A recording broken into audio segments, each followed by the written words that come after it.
જૂનાગઢમાં આજરોજ 21 એપ્રિલને ભવનાથ ઇકોઝોન વિસ્તારમાં વહીવટીતંત્ર, વન વિભાગ અને મહાનગરપાલિકાના સંયુક્ત ઉપક્રમે ભવનાથ ક્ષેત્ર અને ગિરનાર ઉપર પ્લાસ્ટિક પ્રતિબંધને લઈ અશોક શિલાલેખ પાસે ચેકપોસ્ટ શરૂ કરવામાં આવેલ છે।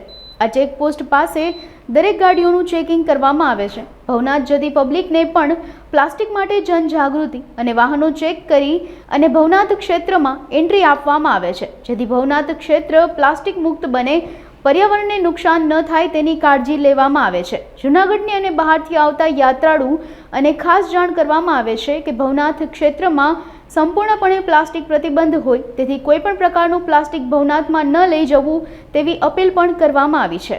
राजेश त्रिवेदी, महानगरपालिका सेनिटेशन डिपार्टमेंट सुपरवाइजर। अत्यारे जूनागढ़ वहीवटीतंत्र, वन विभाग अने माननीय कमिश्नर साहेब તેમજ પોલીસ અધ્યક્ષ શ્રી, અધિક્ષક શ્રીની સૂચના મુજબ અત્રે ભવનાથ ખાતે ઇકો સેન્સિટિવ ઝોનમાં અશોક શિલાલેખ પાસે એક ચેકપોસ્ટ પ્લાસ્ટિક બેન માટેની કરવામાં આવેલ છે। આ ચેકપોસ્ટ અત્યારે હાલ આજથી શરૂ કરેલ છે અને ત્યાં 3 ટીમ મૂકવામાં આવેલ છે।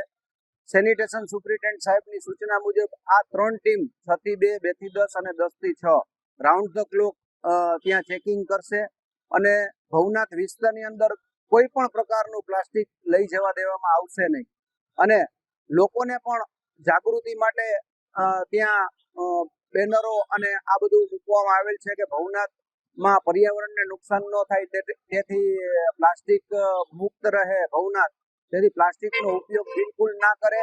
આવતા યાત્રાળુઓને પણ આપણે જાણ કરેલ છે કે કોઈ પણ પ્રકારનું પ્લાસ્ટિક ભવનાથ ક્ષેત્રની અંદર બેન કરેલ છે, તેથી લઈ આવવું નહીં અને જૂનાગઢની પબ્લિકને અને તમામ લોકોને બહોળા પ્રમાણમાં અમે જાણ કરીએ છીએ કે ભવનાથ વિસ્તારને પર્યાવરણ મુક્ત માટે પ્લાસ્ટિકનો ઉપયોગ ના કરે, પ્લાસ્ટિક લઈને ના જાય તેનું સૂચન ખાસ કરવામાં આવે છે।